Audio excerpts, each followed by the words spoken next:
बोल काशी मैया की जय।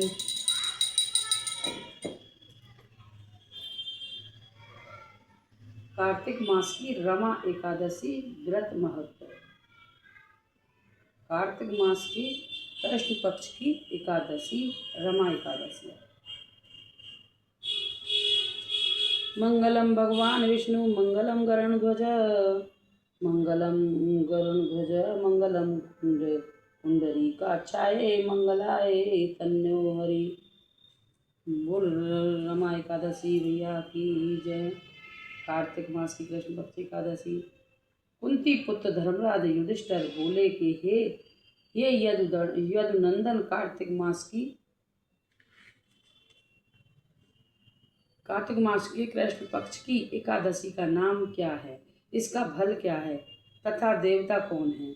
युधिष्ठिर के ऐसे वचन सुनकर भगवान श्री कृष्ण बोले कि हे राजन, कार्तिक मास की कृष्ण पक्ष की एकादशी का नाम रमा है।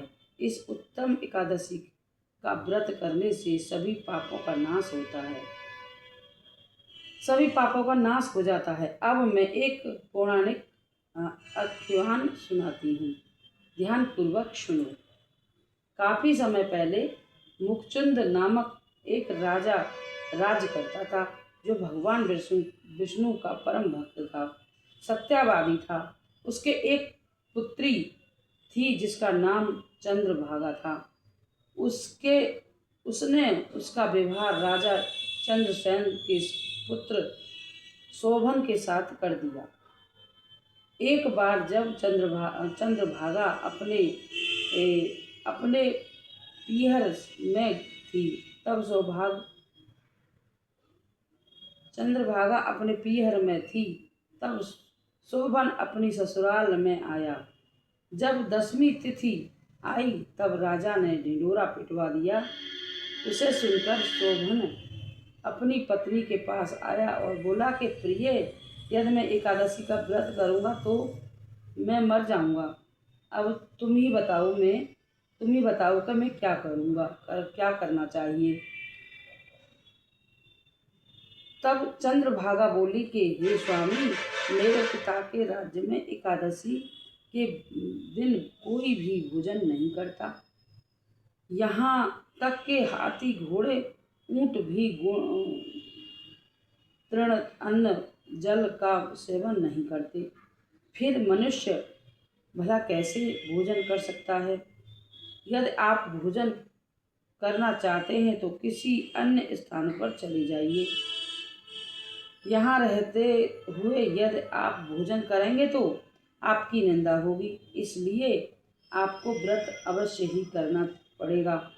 इस पर शोभन बोला कि हे प्रिय, तुम ठीक कहती हो, मैं व्रत अवश्य ही करूँगा।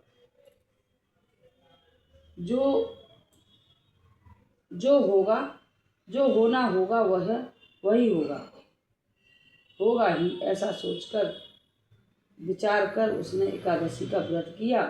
अगले दिन सवेरा होने से पहले ही शोभन के प्राण पखेरु उड़ गए। राजा ने उसकी मृत देह को अत्यंतिष्ट करा दी, लेकिन चंद्रभागा पति की आज्ञा के अनुसार जीवित ही रही और अपने पिता के घर ही रहना उत्तम समझा। रमा एकादशी व्रत के प्रभाव से शोभन को मंदराचल के शिखर पर एक दिव्य नगर की प्राप्ति हुई। एक दिन उसकी ससुराल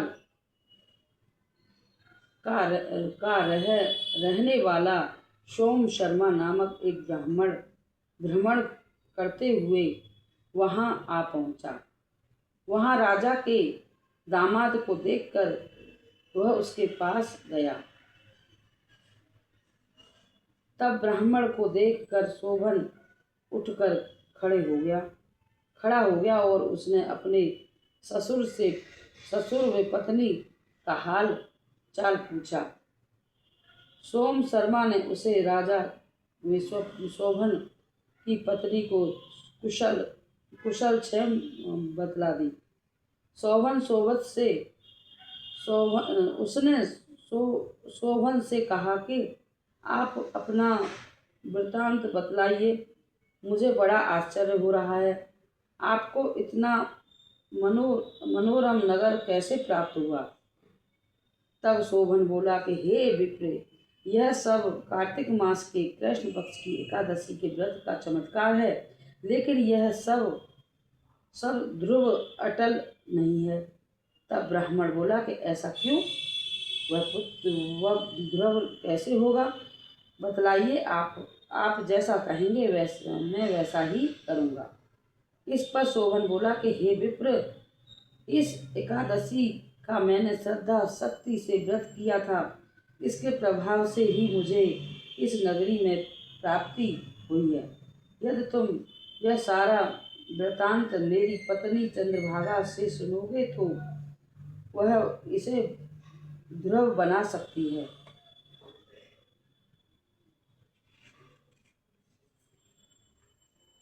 शोभन का कथन सुनकर वह ब्राह्मण मुकचंदपुर गया और वहां शोभन की पत्नी चंद्रभागा को सारा वृतांत कह सुनाया। इस पर चंद्रभागा बोली कि हे ब्राह्मण देवता, तुम मुझे उस नगर में ले चलो। मैं अपने पति के दर्शन करना चाहती हूँ। मैं उस नगर को भी अपने व्रत के प्रभाव से ध्रुव बना दूंगी। चंद्रभागा के ऐसे कहने पर वह ब्राह्मण उसे मंदराचल के समीप वामदेव ऋषि के आश्रम पर ले गया। वामदेव ने अपने पति के बल पर चंद्रभागा को दिव्य गति प्रदान कर दी। इसके बाद वह अपने पति के दर्शन के लिए चली गई। शोभन अपनी पत्नी को देख बड़ा प्रसन्न हुआ। उसने उसे अपने विवांग में बिठाया। तब चंद्रभागा बोली कि ही स्वामिनी, मैं अपने पुण्य के बारे में आपको बताती हूँ, आप सुने। जब मैं अपने पिता के घर में 8 वर्ष की थी, तभी से एकादशी का व्रत विधिवत करने लगी थी। उन्हीं व्रतों के प्रभाव से आपका यह नगर स्थिर हो जाएगा और प्रलय के अंत तक स्थिर ही रहेगा। फिर चंद्रभागा वे शोभन उस नगर में सुखपूर्वक रहने लगी। श्री कृष्ण बोले कि हे राजन, रमा एकादशी कामधेन के समान मनोकामना को पूर्ण करने वाली है। इसके प्रभाव से वह ब्रह्मा हत्या जैसे पापों का नाश हो जाता है। जो मनुष्य रमा एकादशी का महत्व वो सुनाता है, वह नेत्र विष्णु लोक को जाता है। बोली काशी मैया की जय।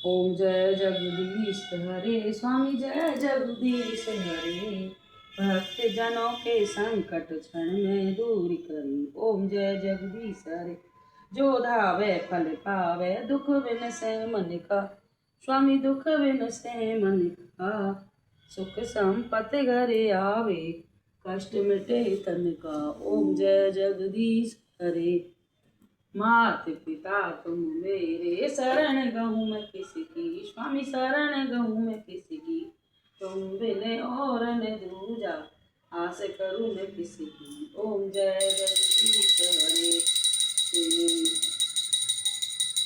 तुम हो एक रूप, मात पिता तुम मेरे, शरण गहूँ मैं किसकी,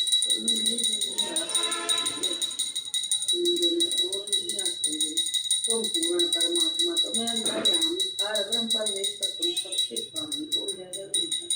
तुम करुणा के सागर, तुम पालन करता, मैं मूर्ख खल कामी, मैं सेवक तुम स्वामी, कृपा करो भरता। ओम जय जगदीश हरे, तुम करुणा के सागर, तुम पालन करता, स्वामी तुम पालन करता, मैं मूर्ख स्वामी मैं सेवक स्वामी कृपा करो ऐसा ओम जय। तुम हो एक अगोचर सबके प्राण पति पितृ जमनु दया मैं तुम्हें कुमति ओम। दीन बंद दुख हरता ठाकुर तुम मेरे स्वामी रक्षक तुम मेरे। अपने हाथ उठाओ अपनी शरण लगाओ द्वार पड़ा मैं तेरे ओम जय जगदीश हरे। विषय विकार मिटाओ पाप हरो देवा श्रद्धा भक्त बढ़ाओ कीर्तन की सेवा ओम जय। तन मन धन सब कुछ है तेरा स्वामी सब कुछ है तेरा। तेरा तुझको अर्पण प्रभु का प्रभु को समर्पण क्या लावे मेरा ओम जय जगदीश हरे।